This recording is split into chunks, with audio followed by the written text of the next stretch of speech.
কবির দিতাছে।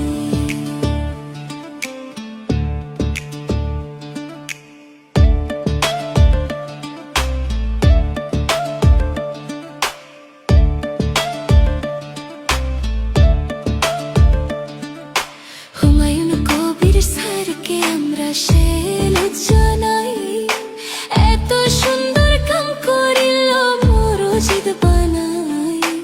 মন থেকে আল্লাহর কাছে আপনার জন্য দোয়া জানাই। খুশিতে মুসলমান আত্মহারা হইয়াছে।